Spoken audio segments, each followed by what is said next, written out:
अभी तक आप सभी यही जानते हो कि पांचों पांडव वनवास के दौरान 12 वर्ष तक दर दर भटकते रहे। लेकिन क्या आप सभी ने कभी यह भी जानने का प्रयास किया वो 12 वर्ष तक भटके नहीं, बल्कि उस समय उन्होंने सौरमंडल की यात्रा किया था। भीम घटोत्कच ने मिलकर अंतरिक्ष यान बनाए थे।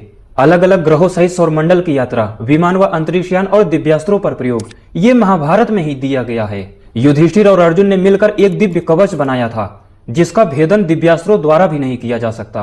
इसी प्रकार भगवान कृष्ण भी अंतरिक्ष यान व विमान बनाकर शुक्र, बृहस्पति आदि ग्रहों सहित पूरे सौरमंडल की यात्रा किए थे। यहाँ तक कि महाभारत युद्ध भूमि व अंतरिक्ष के साथ साथ दूसरे ग्रहों पर भी लड़ा गया था, जिसमें 1 अरब 66 करोड़ लोग मारे गए थे। इसी तरह हम सभी ये सुनते आ रहे हैं कि महर्षि भरद्वाज जी विमान विद्या के वैज्ञानिक थे और महर्षि वाल्मीकि जी दिव्यास्त्र और आयुर्वेद के महानतम वैज्ञानिक थे। लेकिन क्या आप सभी ये भी जानते हो महर्षि भरद्वाज जी के द्वारा विमान बनाने का पूरा विज्ञान रामायण में ही दिया गया है। यहाँ तक कि भगवान श्री राम ने स्वयं ब्रह्मर्षि विश्वामित्र जी के साथ अलग अलग ग्रहों की यात्रा किया था।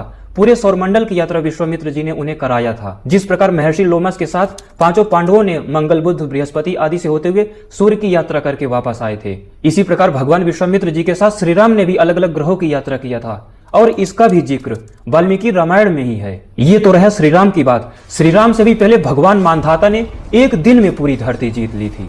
आज अमेरिका, रूस, चीन के लिए भी संभव नहीं है कि एक दिन में इस धरती को जीत ले। इसी तरह हम सभी यही जानते हैं कि भगवान विश्वामित्र जी और वशिष्ठ जी एक गाय के लिए आपस में लड़ पड़े। सहस्रार्जुन और परशुराम आपस में भिड़ गए, जबकि वो जो कामधेनु या होमधेनु है वो 33 देवताओं संबंधी दिव्यास्त्र बनाने का संपूर्ण विज्ञान है। ये लार्ज हेड्रॉन कोलाइडर से भी गंभीर प्रक्रिया है, उससे भी ज्यादा हाई ऊर्जा चाहिए सूक्ष्म कणों से दिव्यास्त्र प्राप्त करने के लिए। पूरी तरह आज इसका खुलासा करूंगा। अभी तक हम सभी यही जानते हैं एक योगी उड़ान प्राण को वश में करके अंतरिक्ष में उड़ लेता है। क्या आप सभी ने कभी यह भी जानने का प्रयास किया भगवान हनुमान राम, लक्ष्मण और करोड़ों वानरों के लिए औषधियां लाने सौरमंडल के दूसरे ग्रह पर गए थे। -200 डिग्री सेंटीग्रेड की 4 औषधियों की जरूरत थी। इसी तरह रामायण की लंका वो नहीं है जिसे हम समझते हैं। रावण की लंका मालदीव के पीछे थी, बहुत विस्तृत भागों में फैली हुई थी।